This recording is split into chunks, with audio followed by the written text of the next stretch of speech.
I think this is a pretty smart and a nice alternative. One additional customization that I asked for this time around is still a little bit loose. I really want to give to you a piece of information that I thought is important. 310. So that may become an issue down the road thrown in, huh? Continuous Kalk water dripping. Alright, Reefers, today we're going to do a little swapping. Local Reefer, Robbie, reached out saying that he has been looking for some goldenrod. Perfect, I have some.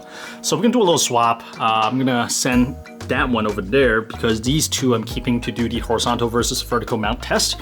And that one has been really stable and just kind of chilling right there. So we'll send that one home and we're going to send one of the remaining frag of the group's Gorgonian as well as the larger piece of the Rasta Zoa that I have. So as always, yellow gloves. Love these guys. Once again, I am deploying these awesome little frag holders as 3D printed that I got from Lin, and I think the creator is called Clevin. I need to figure out how to pronounce his name properly, but he's an innovator of the reefing hobby. He continued to create a lot of awesome 3D printed products. But again, this little carrier fits perfectly into one of these specimen cup. Last time I kind of messed up how I screw on the lid. Hopefully this time I get it right. Okay, all right, I think I got it right. Perfect, no leak this time, yeah? This keeps the frag really secure inside this little pea container right here. Unfortunately, this is the last one I got, so I got to hit him up for some more of these guys right here. Since I ran out of those frag carrier, instead of letting the Zoa frag just kind of tumbling in the specimen cup, figure I just go with the good old Ziploc bag. Same thing with the Gorgonian. Trying to make sure this is completely submerged for the entire ride home. So here we go, frags going out. And we're back with some awesome corals from Robbie. One of the fact that really sparked my interest is a hot pink Montipora digitata that has white polyp. I don't think I've seen one of that before, so I'm really looking forward to it. But all four of these are absolutely gorgeous in terms of coloration and texture, so I can't wait to add them to the tank. And then he also has a really interesting story about the naming of the Miyagi tort, but I'll leave that for him in the future when I no doubt will visit him down the road. For now, let's go ahead and add them to the tank. I'm always interested to see how different hobbyists pack the frags, and in Robbie's case, he used a tiny Ziploc bag inside one of these carry-out container. This way they can put multiple frags in here without them actually physically touching. So I think this is a pretty smart and a nice alternative for some of these larger frag that would not fit inside a specimen cup. Okay, so we mounted all four of the Monty digitata frags. Actually, I'm not sure if they're all Monty digitata. I'm not sure about this one actually, but so they're all mounted on frag plugs and getting ready to be plugged into the tank. And look at this guy right here.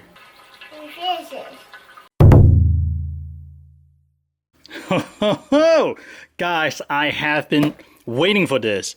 Can you guess what this is based on the length? If you are guessing this is another light bar, you are absolutely correct. If you look at my lighting situation over the 145 gallon tank, it is being lit by 3 Radion XL15 G5 Pros. These are excellent lights, but they're kind of short. I got 3 of them in the middle. In the back, I have a AliExpress or AliE Bar, as my Reef sensei will call it. AliE Bar that he recommended. It is fantastic. Budget light. And the reason I have it is because the coverage of XL15 is not the best if I want to go full SPS tank. And one of the reasons is because of the width of the tank. This tank is wide. Typically with a 4-foot tank, the typical width is 24 inches or 2 foot. This in particular, this Aquarium Infinity tank is 30 inches, so it has some depth, right?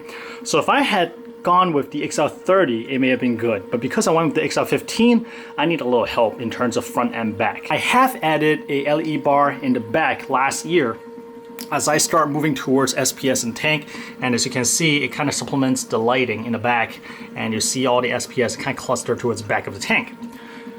Now is the time to add one more bar to the front to kind of balance things out a little bit, because I'm going to start to add SPS to the front portion of the tank as well. And the other big reason I want to do this is because I noticed that the Zoas, they started growing upwards and slightly back towards the light, which makes sense, right? The corals always tend to face where the light is.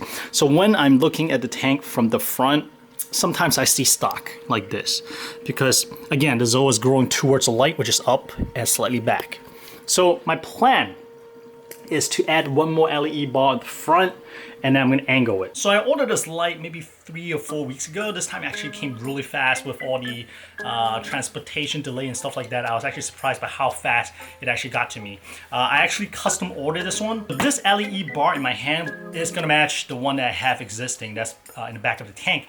And in terms of the spectrum, I am running 460 and 470 alternating as recommended by my Reef sensei. He said that these will pair well with the radions I have, and the one in the back, it's fantastic. I love it. That's why I just ordered the same configuration in terms of the LED. On top of that, the other thing that I requested from the seller is to make the power cable much longer. I think in my previous order, I asked for 6 feet, but I wish it's even longer because the power adapter is still kind of dangling behind the tank. So I asked them to make it about 10 foot this time. And if they could make the power adapter a little bit closer to the plug. And also, there's one additional request that I made. One thing I noticed a little bit different is that with the older lights, it comes with like a silver color power adapter, like I mentioned, kind of dangles in air, is kind of unwieldy. This time around, it comes with just this guy right here. One additional customization that I asked for this time around is whether they have the ability to dim this light.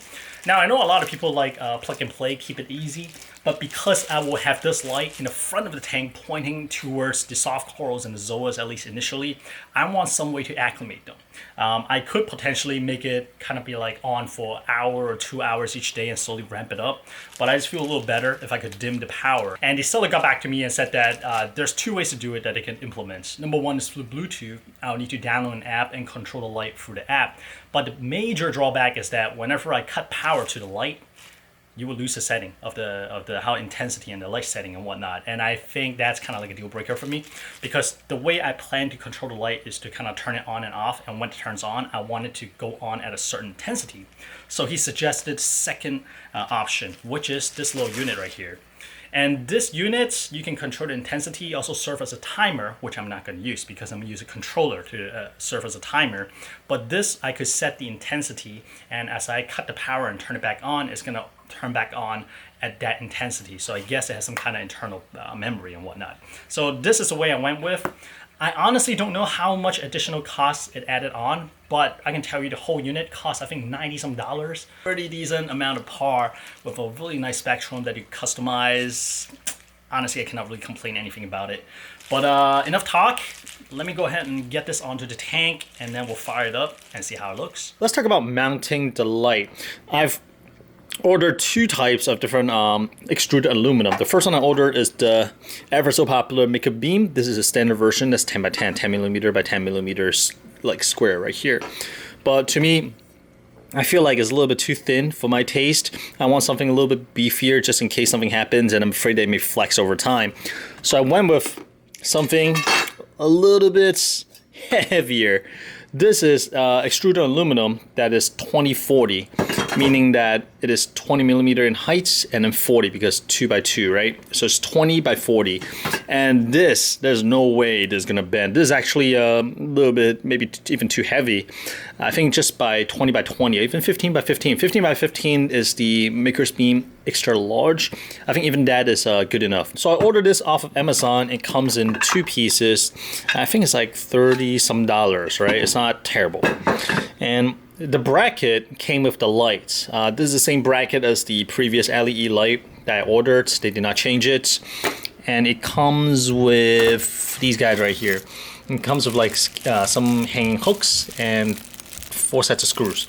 So these little screws goes into the lights. In terms of mounting the lights onto the railings, we're going to use the bracket that it came with. So on Amazon, I also found these guys. I have the link underneath. These are basically screws and nuts or receiver, whatever you want to call it. So these guys, these nuts slice into the channels, right? In these extruded aluminum, and then you're able to screw into it. This way you can mount different things onto the railings. And it also comes with some L bracket that we're not going to use. All right, so here we go. We got the brackets in place, and I got like 4 screws on each of these brackets since I have a lot of these guys, and just using 2 screws is still a little bit loose. So this way it locks it in really nicely. One worry I do have is whether these guys will do well over a saltwater tank, because I'm sure there's like water and salt spray, and they don't really play well. So I thought about maybe using the Cryon Fusion Black. spray paint just to kind of have some kind of coating over it. But unfortunately, I'm out of it and I cannot find it easily locally. So we'll just go with this and we'll see how it goes. The good thing is that I do run regular ICP tests. So if I start seeing like aluminum, zinc, and stuff like that showing up in the test, then I'll know where to look, and then we'll tackle it then. Ooh, it's a hot mess in here. Okay, so this is the old AliE bar. Once again, this is 460, 470 dials, so however you pronounce it. And I mentioned the driver. This is the old driver. You see this silver block right here is kind of unsightly. I gotta hide it behind the tank. And the new lights does not have it. It just comes like this. So I guess it's kind of built into the plug, which I much preferred. I got the beam kind of just laying horizontally across the RSM with some zip tie. And I think that may actually work. I just need some way to kind of make sure it doesn't slide back and forth. But I want it not to be too tight right now as I adjust the beam, make sure they fit in place. As you can see, I got the brackets on, so this guy's ready to go. All right, so with both AliE Light Bars on at 100%, well, the one in the back has to be 100% because it's non-adjustable. The one up front, I just want to see like at full output, what would my setup be? The Ecotech Radeon XR15 is pushing, I think, 77% intensity right now in my spectrum. So assuming I turn everything on, the torch is getting 280. Main Rockwood is getting 310. The torch is getting about 200, 190 before, if I remember correctly. It's getting 280 right now. The Zoas, oh, it looks bright here. It's getting 250. It was getting about 170 before, so it definitely makes a pretty big difference actually. So what I'm gonna do is actually gonna dial back the one up front. And oh man, the corals look nice. It really does give a nice pop. The color to me at 100% does not look as natural as I like. It has that little neon blue look, just a little bit, a hint. I can grow to like this. I can grow to like this. But I want to acclimate the coral up to this highlight, and oh man, dude, it looks good, man. Can you tell I'm excited? I'm really glad I have a par meter as well to kind of dial things in. Okay, so here's what I'm gonna do.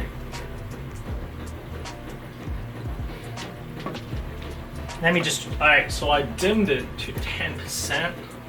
Let me just see what that brings. Okay, at 10%, the torch is getting 200 par. The main Rockwood is getting about, still getting 300. So I think the main Rockwood is not really getting a lot of light. It's probably from the Radeon being turned up a while back. Izoa's is getting about 160, which is what it's more used to, 170. Yeah, torch is getting 190. The coveted clam, I know the clam always appreciate more light. The clam's getting 150 right now. So I think maybe every day I'll wrap up 5% just to slowly walk it up, and we'll see how it goes. But dude, this looks nice, man. I'm happy. So first impression. So just slapping it on, and after using the one in the back for more than a year, and this new one with the controlled intensity, this is a really, really nice budget light. For just a little bit less than $100 USD, I'm able to get a 3-foot, 36-inch light bar that push, I'm gonna guess like 120 to 150 par, 1/3 the way down, about a foot down into my tank. That's a really nice value. Really, really nice. I don't know how any light can beat this in terms of value. That's a fantastic buy. And in terms of the mounting brackets, I've used the hanging portion of the bracket in the back of the tank for about more than a year now. It has not rust, no sign of rust, nothing like that. And actually it stayed pretty clean. Maybe it's the water's not reaching that high up, but no issue at all. But I'll keep an eye out because now I got screws as well. And you notice that I actually hang these light at an angle just so that I'm hoping the Zoa is not going straight up. Well, right now it's straight up and to the back a little bit, right? Instead of going straight up, I'm hoping the Zoa will point towards the front of the glass a little bit as well. That's why I'm angling the light from outside, pointing in towards the Zoas. These lights are a fantastic, fantastic buy. Once again, I'm doing a custom spectrum, 460, 470. Because my Reef Sensei said that it's a really nice pairing with the Ecotech Radeon G5 Pros, and they are. Color looks absolutely beautiful, and in fact, let me bring you to the front so I'm not just kind of like... Alright, so here are the lights. Notice how I'm hanging straight, pointing downwards in the back, and I got the front angle inwards a little bit. You see a little flickering. That's probably due to me running it at 10%. You don't see that flickering with my eyes, but on camera you can see it. And you notice that I'm kind of angling it towards the inside of the tank, with a nice benefit that I'm not seeing the blue lights when I'm standing in front. But can't really tell too much of difference. There is a little extra glow if you look at the tank as often as me, but you don't really see a difference of this until you crank it up a little bit. Right now it's just running 10%, and it gives a nice little pop to some of these coloration already. Can't wait to slowly crank it up, but my plan is to maybe every day I'll raise it 5 or 10%. And the controller, which I'll show you here, gives me the ability to step it up by 5% each time, and as an internal clock. And I see that there's T1, T2, T3. I'm not sure what that means. Do they have different timers? As in, like, you can do different on-off at different times? I'm not sure. But in terms of on-off, I'm using the Casa Smart Strip to control it. I'm just using this to dial in the intensity, which is sitting once again at 10%. Love this light. For something right under $100, this is absolutely gorgeous. And I mounted this using zip tie, which I was able to kind of like adjust it tight enough that it does not slide. And I used the Radeon G5's kind of mount to kind of anchor it in. Look at that. And I do have the end cap coming in today, so hopefully we can clean this part up too. Oh man, I love it. I love it. Thank you once again to Reef Sensei Telegrams for introducing me to this AliE Light Bar, and also special shout out to Filipino Reefer for showing me what the actual inline controller looks like, because I was talking to the seller, right, and he said there's an inline one, there's a Bluetooth one, but he did not show any pictures. So Filipino Reefer reached out and actually showed me his setup, and it looks just like this. Absolutely great value, and looks sleek. I like it. With the magic of editing, we're gonna check in with you guys in a few weeks once the corals have a chance to acclimate to the new lights. Alright, Reefer, so I've been running these AliE lights for the past 2.5 weeks. I've been slowly ramping it up. Corals responded really well to it. I'm going to show you some updated videos in a little bit. So now I really want to give to you a piece of information that I thought is important, and that is this PAR output. I have bumped the light up to 100% intensity, turn off the radions, turn off the backlights, and we're going to measure it. As I mentioned, I mounted these lights at about a 20%, pointing inside towards the tank. So I'm going to try my best to angle my PAR meter, which is a Apogee MQ510, to best capture the light. So the spectrum I'm using is 460, 470 alternating. Right above the water surface, I'm getting about 340 PAR reading. Moving down 6 inches to where my torch is, interesting. At the corner near the edge of the tank, I'm getting about 80. But if I bring it a little bit further back to the center of the tank, I'm getting about 170. So I guess like near the middle, I got more clustered LED where they overlap, so the PAR is a little bit higher up. So this 6 inches in, going a little bit deeper to about 12 inches of this 24-inch high tank. I'm in the middle of the tank. It's about 140 PAR, and then push it over to the edge is about 120-ish. Going down to the sand bed level of my tank where my OG bounces is about 80 PAR. And moving over to where the clam is getting about 100 PAR to 90 PAR, 90 to 100 PAR. And to where my Monty cap is, it's about 55 to 60. So yeah, near the edges of the light bar, I'm definitely getting a little bit less light, whether it's because of not as much LED overlapping or just my sensor is not completely kind of straight on towards the light. But on average, I think like in the middle of the bar, I'm getting about 150. On the edges, I'm getting just shy of 100 at 100%. Intensity of the light bar, and that is the information I want to give you, just so you can have an idea of how much power these lights are pushed out. I think these are great supplemental lights. If you get enough of them, I'm sure you can use them as a main light as well. Anyways, without talking too much, let me go ahead and fast forward you to when I show you how the tank actually looks after being under these lights for 3 weeks. This portion of the video is going to be sponsored by our old friend Top Shelf Aquatic, the largest coral seller online. They're located in Orlando, Florida. Done some collaboration with them over the years. They're good people with beautiful, beautiful corals. If you do find yourself shopping with Top Shelf Aquatic, I do have a 10% off code that's good for any time, even during live sales that I'll have right here. If you've been following the adventure of the 145-gallon tank, you know, recently I have a pretty large nutrient spike, and as I dig a little bit deeper on what's going on, it turns out it is the macroalgae going sexual, and I did not catch it. So basically it released all the nitrate and phosphate back into the water column, and that's why you see, if you look at the refugium right now, it's kind of sad compared to what I had before. Before, this refugium is packed full of these mini grape macroalgae that I like. But again, one of the downside of them is that they do go sexual and have to prune them back. But I did not catch it one of these times, and I guess it released all the stuff back in the tank, causing a nutrient spike. With one nice large water change and watching my feeding as well as using filter floss for about a month, things are slowly coming back into control. But one thing I do still need to do is to kind of rebuild the refugium. So that is why I reach out to Top Shelf Aquatic, because they have a really unique refugium system. Instead of the chaetos that a lot of people use, they actually use dragon breath macroalgae, which I'll show you in a little bit. So me wanting to try the dragon breath macroalgae again in the refugium started conversation with Top Shelf Aquatics, and from their end they're like, okay, since we're sending you macroalgae already, are there certain things that you're looking for? We can just send it to you as well. With open-ended question like that, I was not shy. There are a couple corals that was on my wish list, namely the TNT and Gonipora. I've also been on the hunt for Flaming Phoenix Montipora cap.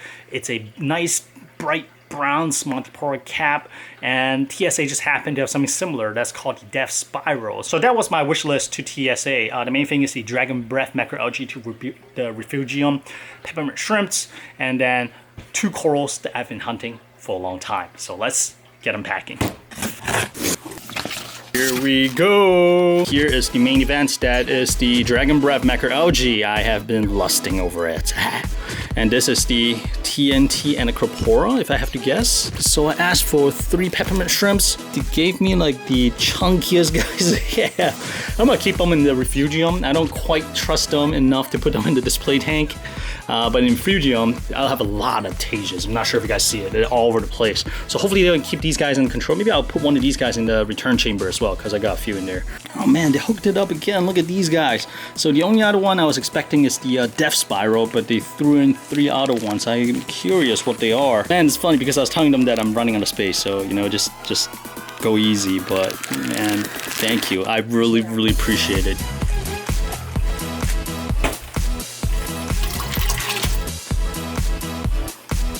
Ooh, just so happened that we are catching a tank as the light is being turned off. It ramps back down to blue. Good time to show off some of the corals that we picked up from Top Shelf Aquatic. First, take a look at this guy. I'm not actually sure what this is since the bag was not labeled this time around, but it's like a nice green body with a nice hot pink tip. Over here is one of the coral that I have been on the hunt for. This is the TSA Death Spiral Monty cap. Look at how the edges glow all the way in the back, which is kind of hard to see. It's kind of like a purple pinkish stick with a bright neon green tip.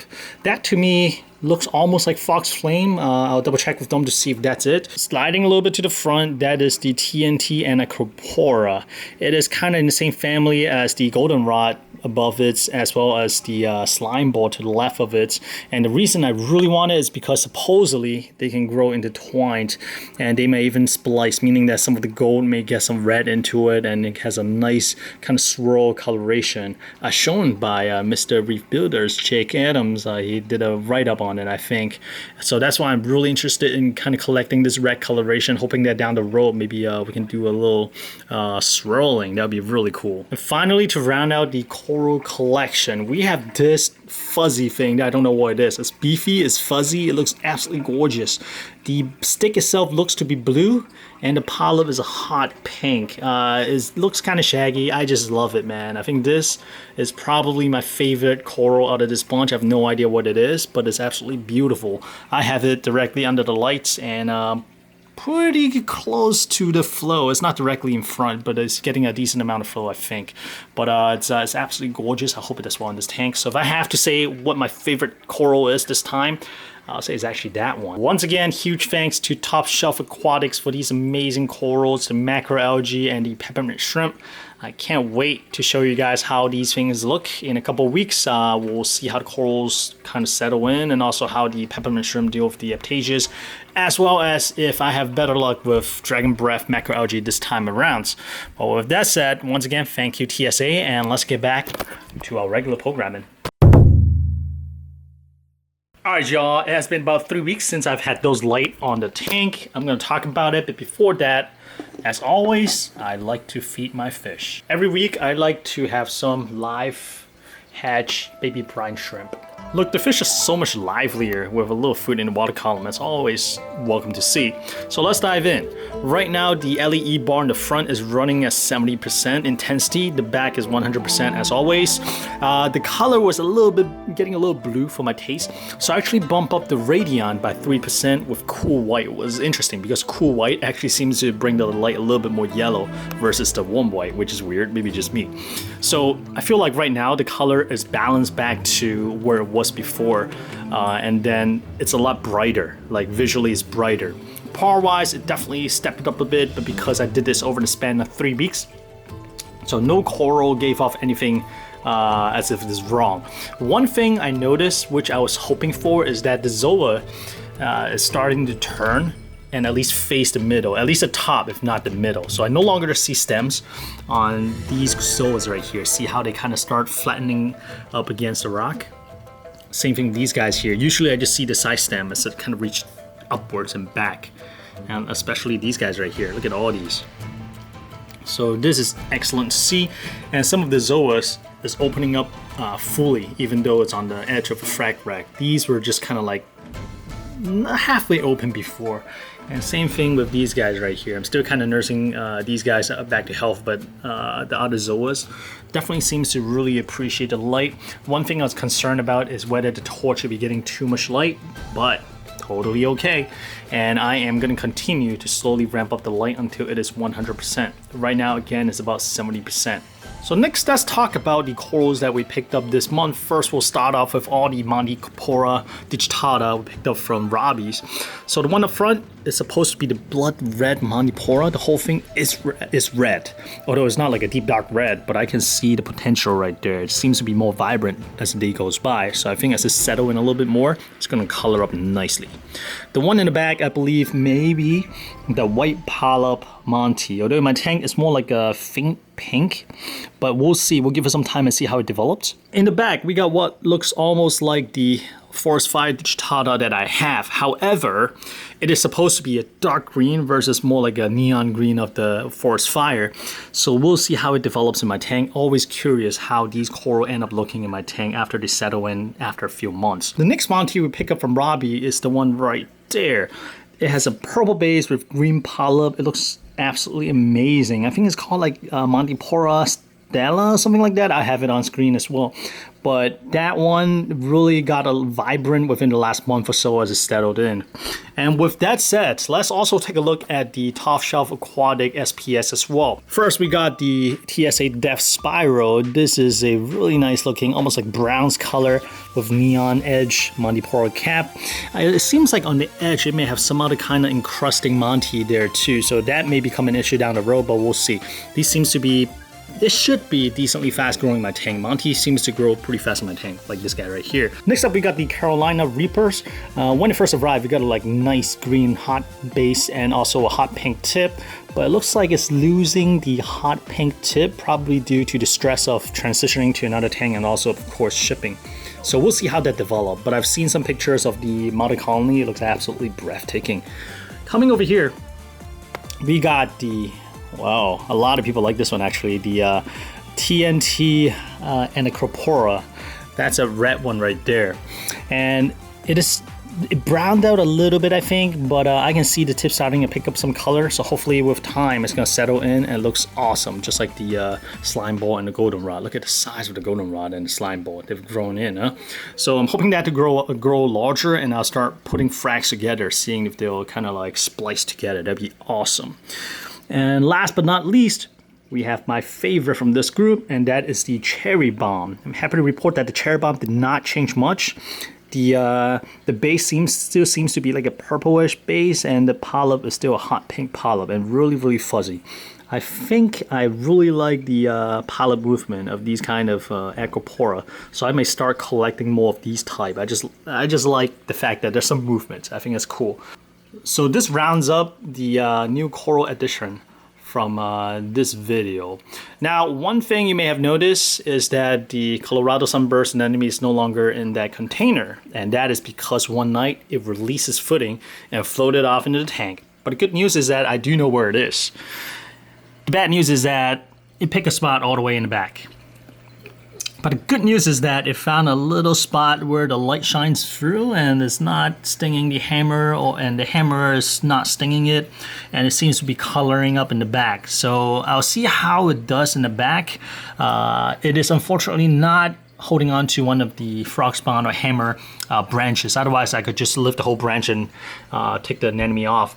But it is anchored in pretty well in the rock. So I'm gonna just let it be and see what happens, and I'll move some corals around it. That's not a terrible spot for it, all things considered. It could be worse, because if it got onto one of the main rock structure, it'll be a pain to get off. It's also unfortunate because I was counting on the anemone to stay in the box until I got the light set up. Because once the light set up, I feel like there's enough lights to actually have a bubble tip anemone up front, versus before it's kind of in the shade.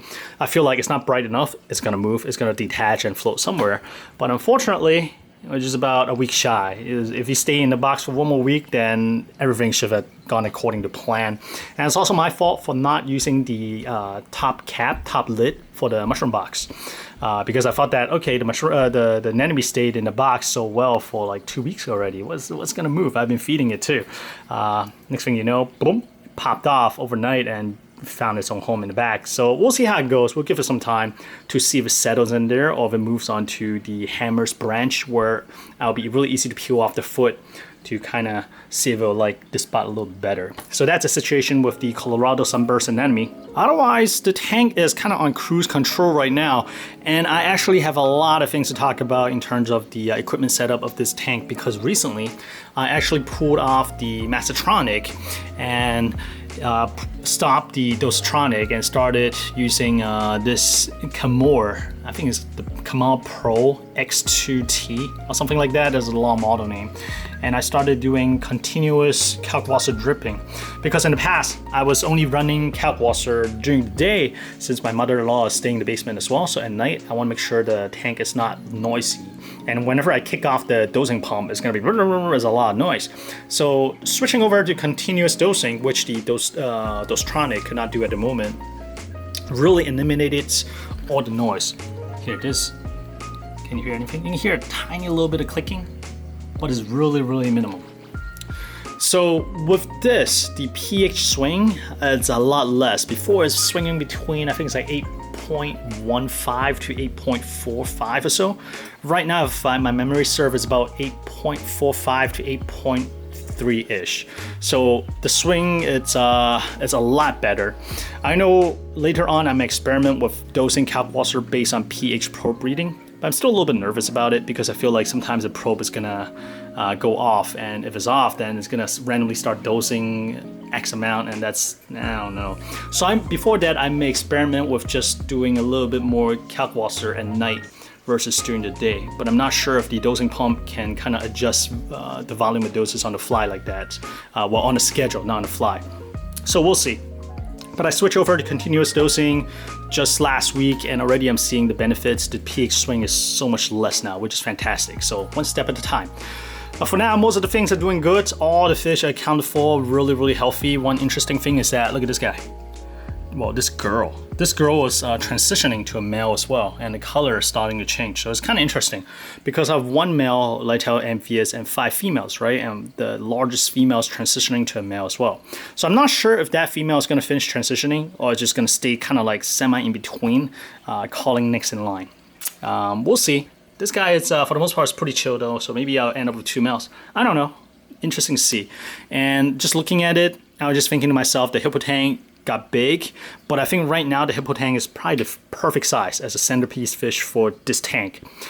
But in a year and a half or so, once it get a little bit larger, then I feel like it's going to be a little bit cramped. But at least hopefully we can still enjoy this beautiful and healthy hippo tank in this tank for a little bit longer. These guys. And I've been kind of doing it easy in terms of feeding the fish as well. I look at the belly. Like right now it's kind of sunken in a little bit, so I feel like I can feed a little bit more. I've been, the other fish are okay. Usually I use the hippo tank because usually this guy's belly go down a little bit more compared to the other ones because I guess it's a little bit larger, eats more. So whenever I see this, I make sure I step up the feeding. I'll put some more nori in order to control the nutrient. Since we have the macro algae going sexual a while back, and I'm still slowly bringing the nutrient back. But for the most part, everything seems okay and on track. And as always, the SPS is growing really well in this tank. And I can't wait to see how this tank look in half an hour, or half a year or so. In half an hour probably still look the same. It seems like every month I have a favorite coral of that month. And this month happens to be Gonipora, specifically that one in the back right there. So I've had that pink Goni from Lynn for a long time, at least year and a half, almost 2 years. It's one of the earlier corals in this tank, and it browned out in my tank for a long time, and until I think last year it started calling back up, and then it had just been growing viciously. And I attribute the success and the growth rate to Reef moonshiner method. I don't talk about it much because it is a costly method. It's costly, so I want to make sure that it absolutely work before I talk more about it and maybe turning people to it. But so far, I am really liking the results, and we'll talk a little bit more about it in the future. But I think specifically for Goniporas, the manganese that I dose as part of the regimen really help, and all the Goniporas and the Montiporas and even the Evapora, they all perked up pretty quickly after I went onto the methods. Anyways, we'll talk a little bit more about that in the future. And again, hey, look, my purple tank want to say hi too. Yep. He is doing well with the yellow tang after the first week or so. They're just, I wouldn't say buddy-buddy, but I think the purple tang and the yellow tang are more buddy-buddy than the hippo tang. Hippo tang once in a while still dive bomb the purple tang. Look at these guys. All right, before we go, we have to feed. And let me tell you, this guy is growing on me. I know this is kind of ridiculous. It's kind of like a totally unnecessary tool, but it does help keep my hand clean, and if I'm in a hurry, I can just kind of squirt a little bit into the water and be done with it like that. Maybe a little bit more. They look hungry, yeah. And folks, that's how you run into nutrient problem. Hungry looking fish, right? Alright y'all, I hope you guys enjoyed this video. If you did, leave a like and leave a comment, and I will see you in the next video. Hope you all have a fantastic week, and bye-bye.